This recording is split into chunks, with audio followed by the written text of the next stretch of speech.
by the wind, it's carried and deposited by birds or animals. Ons vind dat die diere in partykeer baie keer op plaasdamme, dan as daar onkruid is in die water by een dam, soos die eende rondvlieg, dan versprei hulle die saad van daardie onkruid en later is al die damme besoedel van onkruid. But when a seed germinates and grows, it eventually brings forth fruit. What we speak and say, our words, is material we give to God to create our environment. Wil jy met mooi luister, wat ons praat en sê, ons woorde is materiaal wat ons vir God gee om ons omgewing te skep. Matthew 7 verse 17 and 18 says, even so every good tree bringeth forth good fruit, but a corrupt tree bringeth forth evil fruit. A good tree cannot bring forth evil fruit, neither can a corrupt tree bring forth good fruit. Matthew 12:33 says, either make the tree good and his fruit good, or else make the tree corrupt and his fruit corrupt, for the tree is known by his fruit.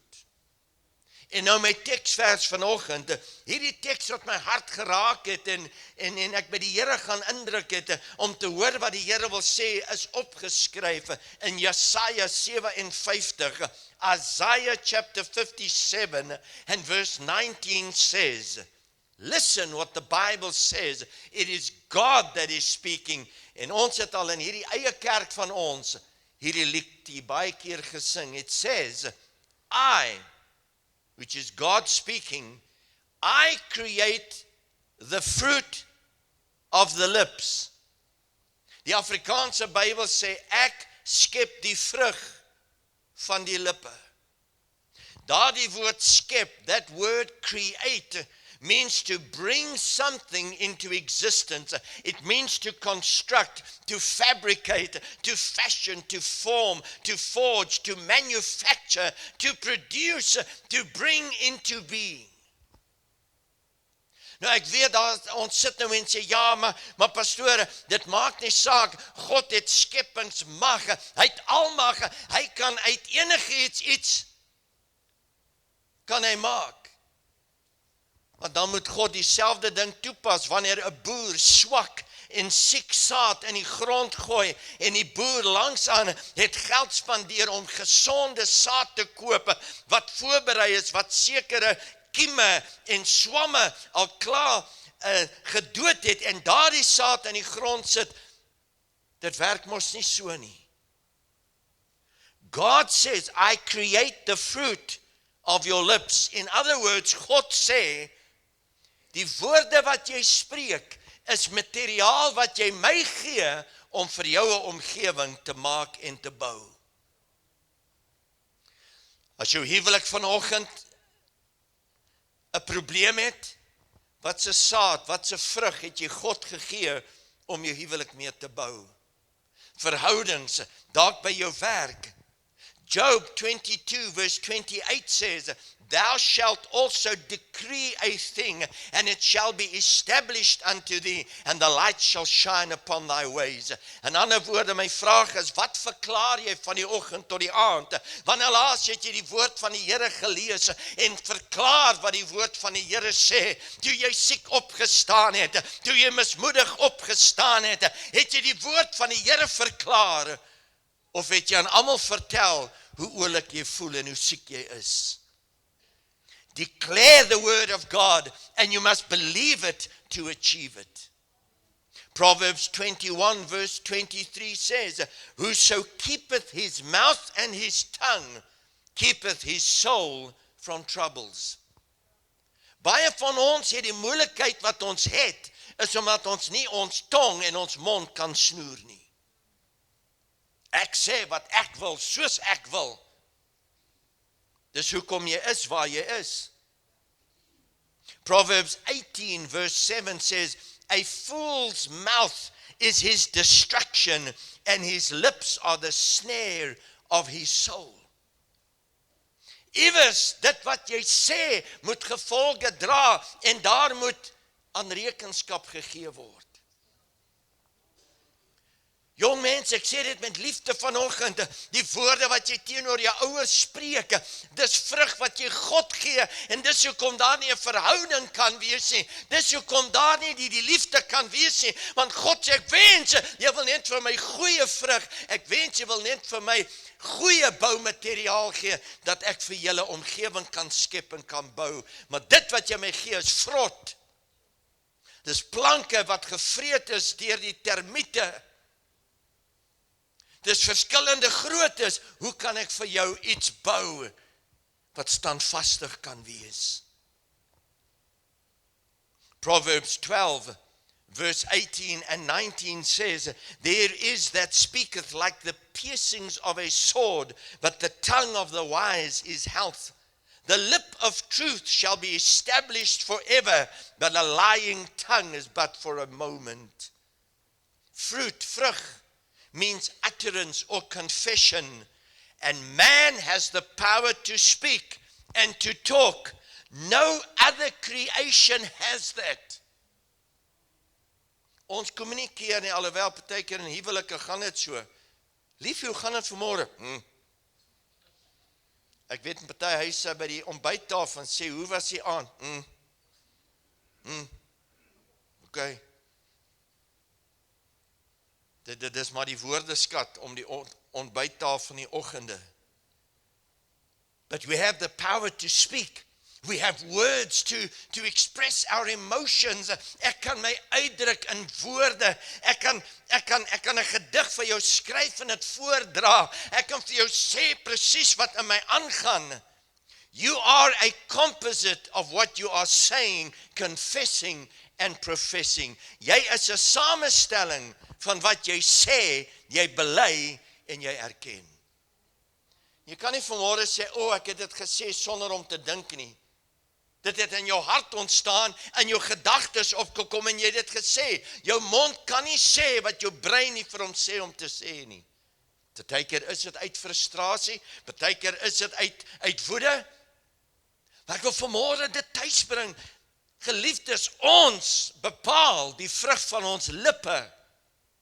En dan moet ons nie verstom staan wanneer die gebou nie vir ons lyk, soos wat ons gedink het dit moet lyk. En dan wil ons nog die Here blameer en sê, hoekom lyk dit so? Words change and influence the atmosphere of your life and circumstances. Woorde verander en beïnvloed die atmosfeer van jou lewe en jou omstandighede. Hebrews 13 verse 15, Hebreërs 13:15 sê, by him therefore let us offer the sacrifice of praise to God continually. That is the fruit of our lips giving thanks to his name. Continually, aanhoudend beteken 'n leefwyse. Ek wonder vanoggend, wanneer laas het jy God dankie gesê vir die seëninge in jou lewe? If you look back today at where you are, have you ever thanked God for parents and grandparents that left to you what you have or what you started your life with? Have you ever got up in the morning and said, Lord, thank you for health. Thank you for a good night's rest. Thank you for the day that lies ahead. And I know that you are in control and you go before me.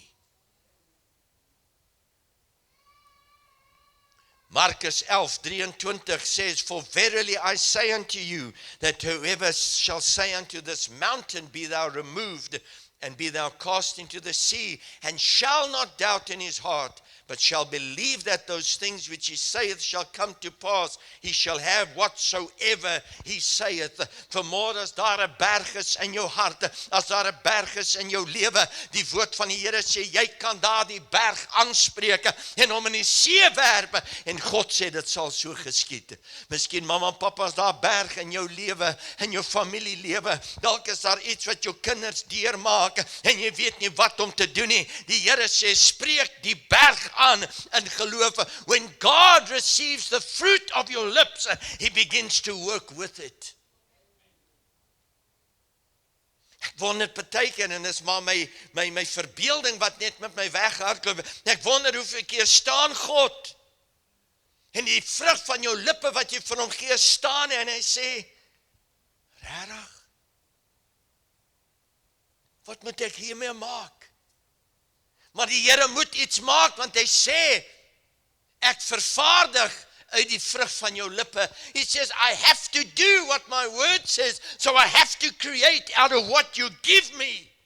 And it breaks my heart because I have higher standards than this. I know what I can build for you, what I should, but you have decided to give me rotten fruit. Ek kan net werk met wat jy my gee. What mountains are you facing this morning? Wat 'n berg lê voor jou vanoggend. Jy probeer oor die berg gaan en jy val terug. Jy probeer om die berg gaan, maar jy kom nie om dit nie. Jy probeer die berg ignoreer, maar hy bly. Die antwoord vanoggend is om die woord te bely en te sê, Here, ek gee jou die vrug van my lippe op grond van jou woord, wat sê, ek spreek hierdie berg aan en jy werp dit in die see.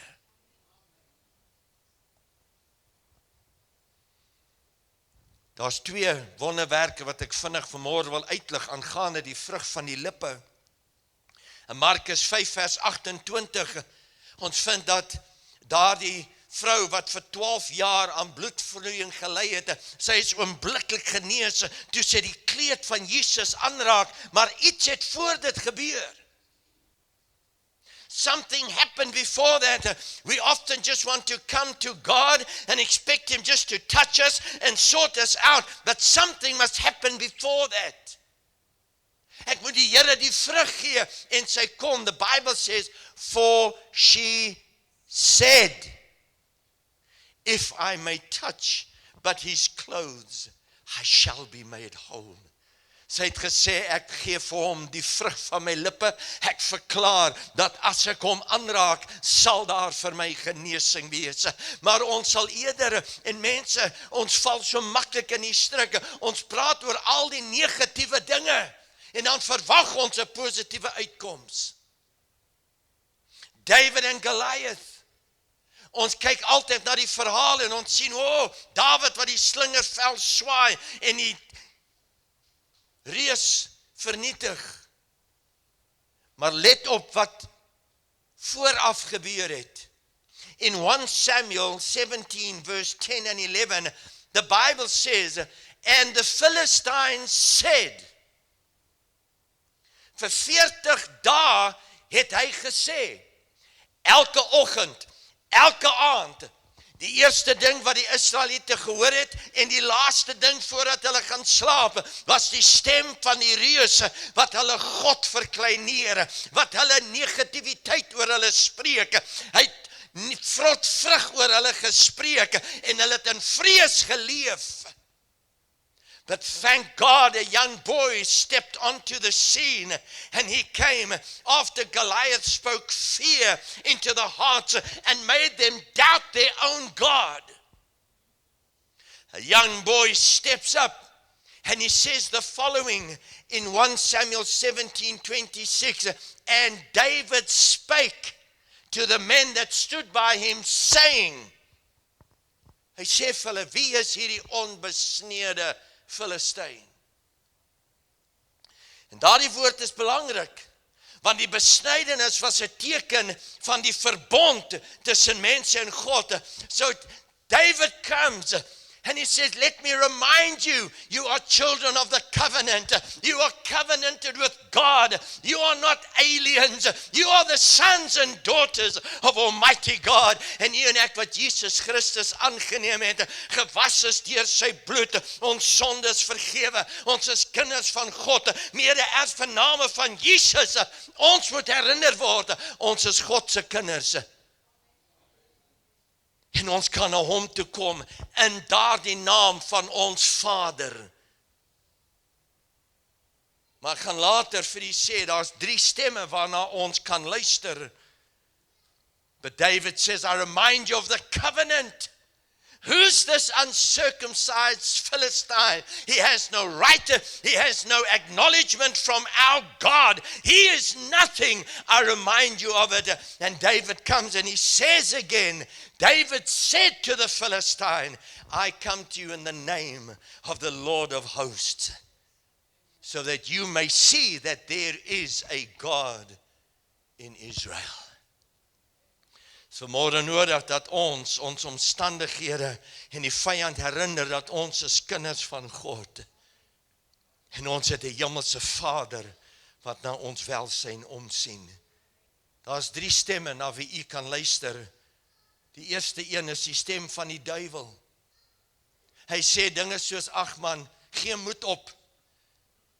Die siekte wat jy het is terminaal en die dokters het dit bevestig. Die toetse sê dit ook. Jy's 'n mislukking, jy gaan sterf, jy's niks werd nie. Of jy kan vanmôre luister na die stem van God en deur sy woord. His word brings healing, his word brings health, his word brings peace and acceptance, forgiveness. His word brings success and it brings hope to you this morning. Or thirdly, you can listen to your own voice. Malachi 2 verse 17 says, God says, ye have wearied the Lord with your words. Dit maak die Here moeg. Hy sê ek is moeg om met hierdie vrug wat jy my gee, iets besonders in jou lewe te doen. Proverbs 18 verse 20 and 22 says the following. Spreuke 18, 20 en 20. Luister baie mooi. It says, a man's belly, a man se maag, will be satisfied with the fruit of his mouth, and with the increase of his lips shall he be filled. Death and life are in the power of the tongue, and they that love it shall eat the fruit thereof. Now listen to verse 22. Whoso findeth a wife, findeth a good thing. So goeie plek gewees het, manne om te sê amen. Whoso findeth a wife, findeth a good thing, and obtaineth favor of the Lord. Every word we speak is seed we sow and will bring forth fruit. Kommunikasie is die vrug van ons lippe. Ons moet kommunikeer. Anders kom ons nie oor die weg nie. Listen to this statement. Communication is the fruit of our lips. And in marriage especially, we communicate in order to connect. Ons kommunikeer in die huwelik en ook buite die huwelik in verhoudings. Ons kommunikeer sodat ons kan konnekteer. Want as ons gedisconnecteer is, kan ons nooit iets bereik nie, want daar's oneenheid. The easier it is to connect with your spouse, the better your marriage will be, because it's very difficult to communicate with someone you cannot connect with. And we communicate from our deepest needs. Ons kommunikeer vanuit ons diepste behoefte. En ek sê nou nie, dis 'n verskoning nou, maar ek wil bietjie in die guns van ons jong mense praat. Baie keer as daar verhoudingsprobleme tussen 'n mamma en 'n pappa en die kinders, want ons tieners praat uit hulle behoefte en pappa en mamma hoor dit nie, hulle verstaan dit nie.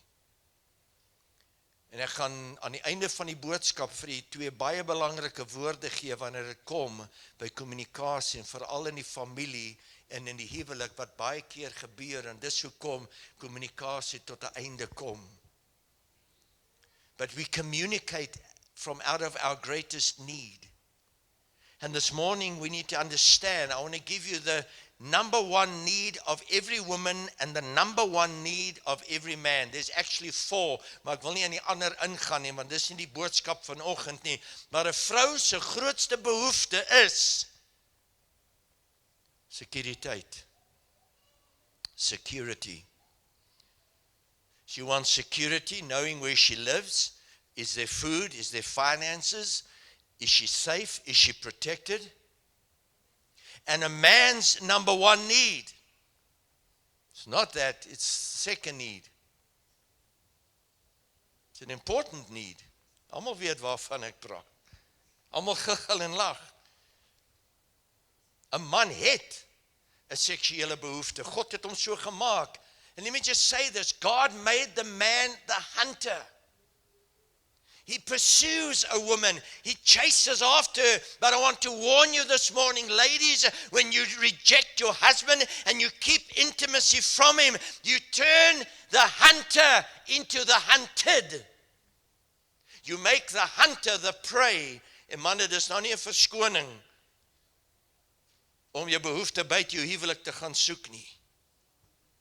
Maar dames, hoor my vanmôre, as jy weet jou man het 'n behoefte in daardie afdeling en jy sukkel om dit te vervul, as daar 'n probleem is in jou liggaam, ek weet nie wat nie, spreek dit aan, praat met jou man daaroor, want dit gaan vir julle moeilikheid veroorsaak. But man's greatest need is respect and honor. Ek wil vanmôre vir julle sê, dames, en jy gaan dalk nie met my saamstem nie. Ons verstaan, ons kan nie altyd intiem met julle wees net wanneer ons dit wil hê nie. We can accept it when you say, my lief, nie vanaand nie. Wanneer jy intieme toegang tot jou self weier, dis hoe jy dit doen. En baie vrouens sê, ja, maar hy trek 'n houding, en dan sê dit, en dan sê dat. Ek wil vir jou sê, die rede is, dis hoe jy dit doen. Jy laat hom voel soos 'n kind, wat sy ma vir lekkers vra, en dan gaan vat hy dit wanneer sy nie kyk nie, en dan sy kwaad vir hom. You belittle him, you shame him, you dishonor and disrespect him by the way you do it.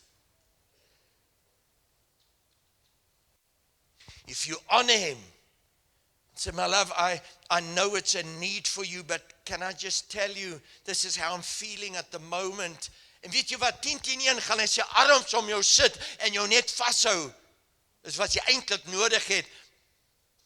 But because you dishonored and disrespected him, you've shut down any form of further communication. Because when I tell you, this is husband or wife, when I tell you, when I remind you, when I indicate to you my need and you reject me, you shut me down, you shame me, and it shuts down any chance of communication. En inteendeel gewoonlik, dan kom daar vrotvrug van ons lippe af. When you reject your spouse's need, you reject them. Kom ek vertel jou iets vanoggend. En dit gaan jou skok. Almal van ons wat vanoggend getroud is getroud met jou man of met jou vrou, want jy het besef en erken dat net sy of hy jou behoeftes kan vervul. Ek gaan eerlik met jou wees, en ek weet my vrou verstaan. Ek wil vanmôre vir jou sê, ek sou nie met Cherise getrou het as ek al my behoeftes self kon voorsien nie. But there are needs that a man has, there are needs that a woman has, that they cannot meet themselves. That's why I saw her, that's why I was attracted to her, and that's what brought us together. But often, the very needs that brought us together, we reject each other for them.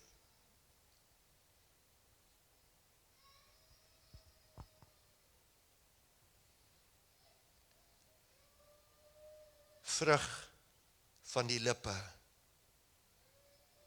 stemtoon, tone of voice, tone communicates care. Onthou jy, dit is deel van sekuriteit. Jou vrou wil veilig voel. Sy wil weet, jy gee om, so jou stemtoon gaan dit bepaal. Stemtoon kommunikeer sorg. Jou stemtoon sê of jy omgee of nie. Binne die eerste 3 minute,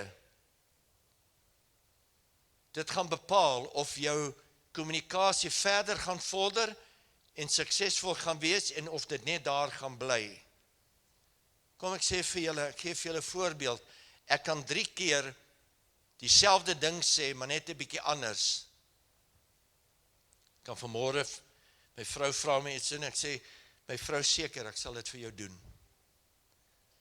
Of ek kan sê, ja, ek sal dit doen.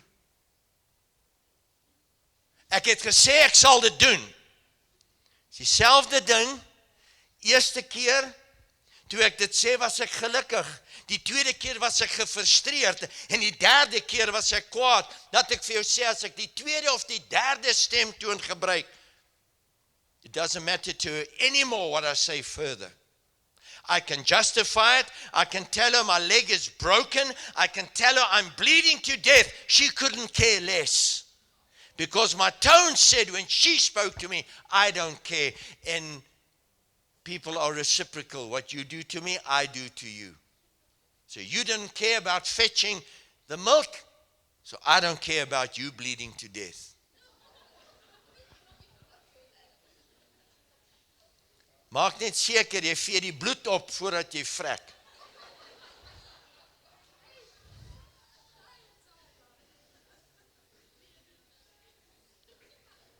Dis onmoontlik om met iemand te kommunikeer wat nie omgee nie.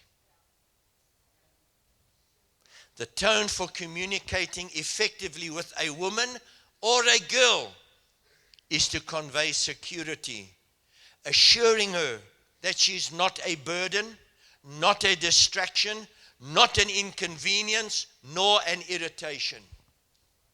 Hoor my baie mooi. En vanoggend toe ek oor die woord sit en bepeins, toe kom dit by my op. En ek kan ongelukkig dit nie sê nie. Want ek en Cherise is geseën met 'n seun, nie 'n dogter nie.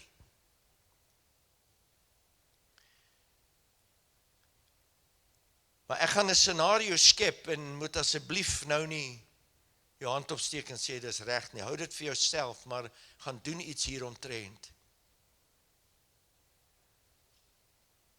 Party papas het 'n prinsesie. En die prinsesie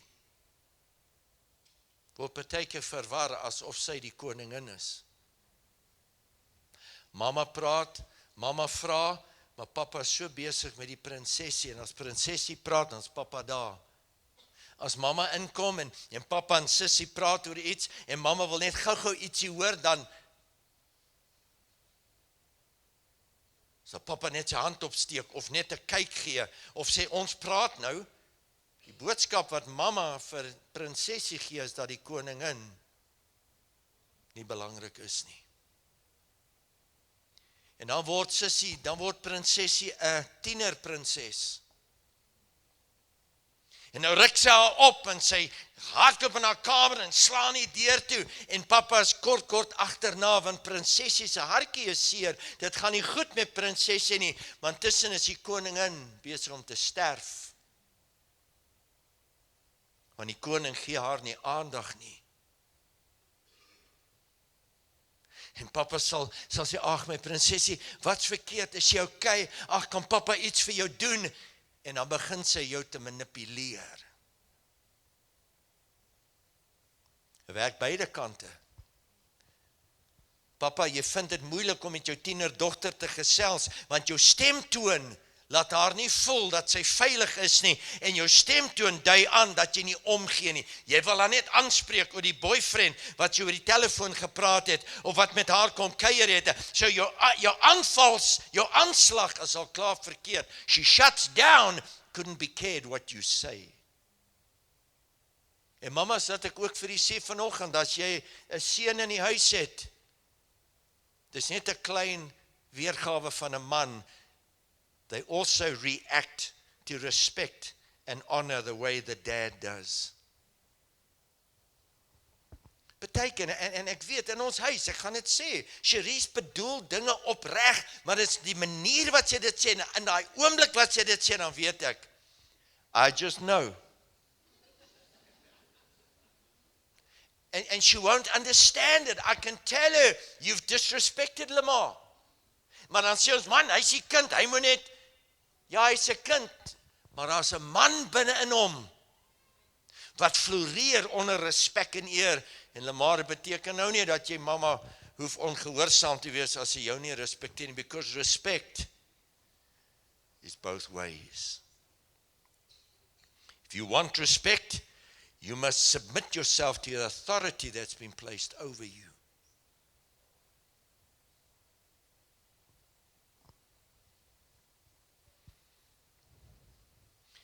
And then the man, this tone for communicating effectively with a man or a boy is to convey respect or honor. The way you say it is more important than what you say.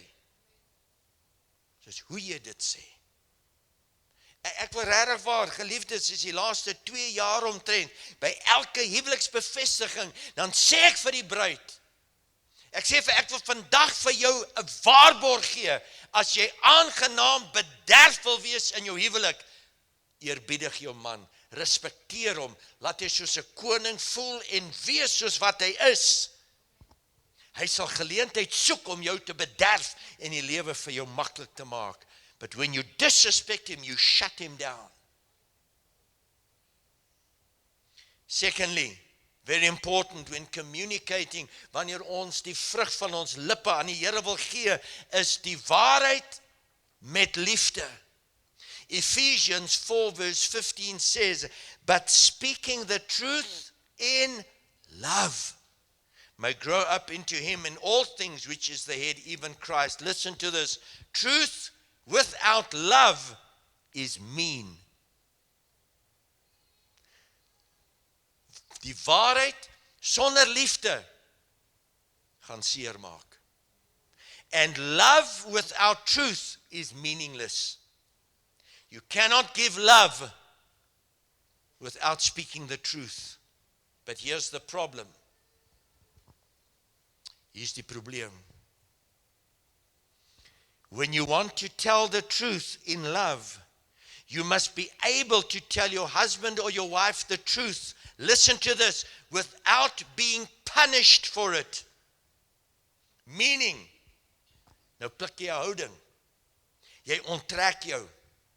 You resent or reject him or her, or you say, that's it. Dis jou bediening, dis jou praktyk, dis jou besigheid, gaan doen dit dan op jou eie. That's punishing him for being honest with you in love. As jy in liefde vir jou man sê, weet jy my man, ek hou daarvan as jy my in die huis help, maar weet jy wat, wanneer jy die skorrelgoed was, jy's 'n bietjie grof en van my borde kry seer en my glase breek en ek het 2 gebreek in die week. Nou erken ek, bely ek het 2 gebreek hierdie week, maar gelukkig terwyl ek die skorrelgoed gewas het. You see, often things aren't right in the marriage, but it's how we say it. And even if we say it in love and truth, if I take it and I punish you for it, you're never going to communicate it again.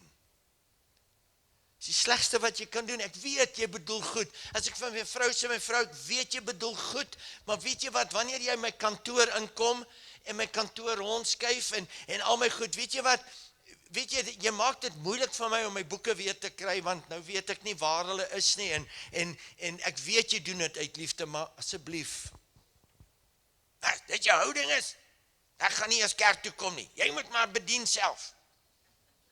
She's punished me for being honest, speaking the truth and in love. En dan die 2 woorde wat ek gesê het, is complain but don't criticize. Ek en Cherise praat baie oor hierdie stelling. Ons sê, don't complain about what you tolerate. Moenie kla oor wat jy toelaat nie. But then if I don't want to tolerate it, I have to complain. So if you're doing something and I'm tolerating it, but it's causing a problem, I need to complain, not criticize. Because complaining is telling you how I feel, what my feelings are, what my experience is, and what I perceive. Jy sien baie keer, ek wil dit terugbring by die jong mense.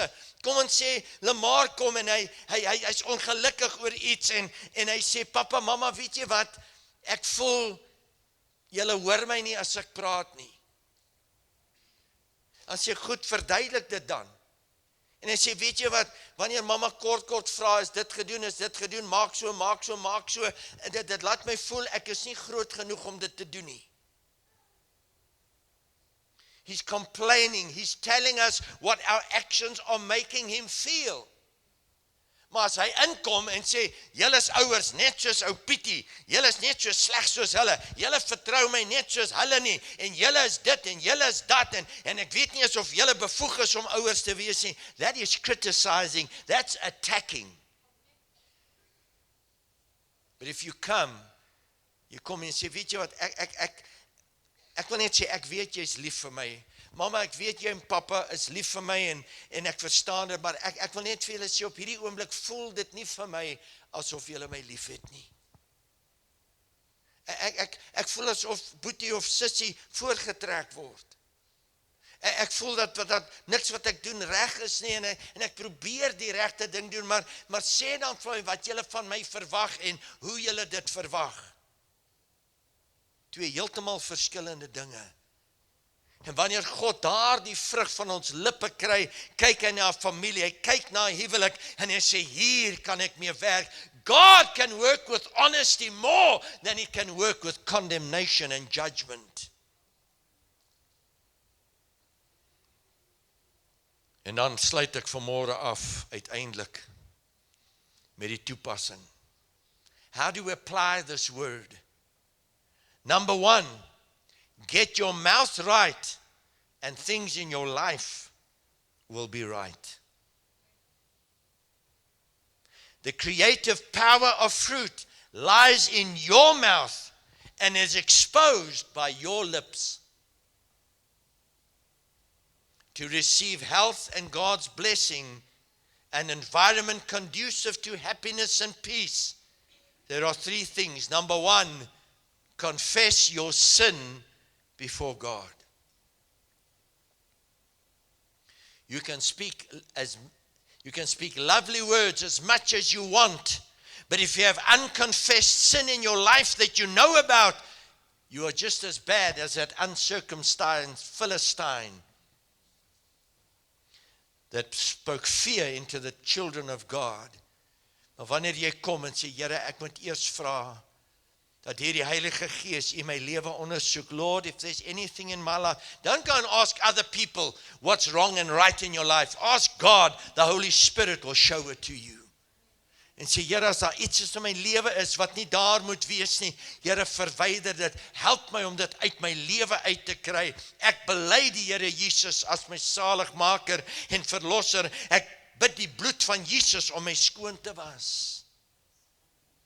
Secondly, believe it is God's will that you be blessed and that you be healthy. Jeremiah 29 verse 11 says, for I know the thoughts that I think toward you, saith the Lord, thoughts of peace and not of evil, to give you an expected end.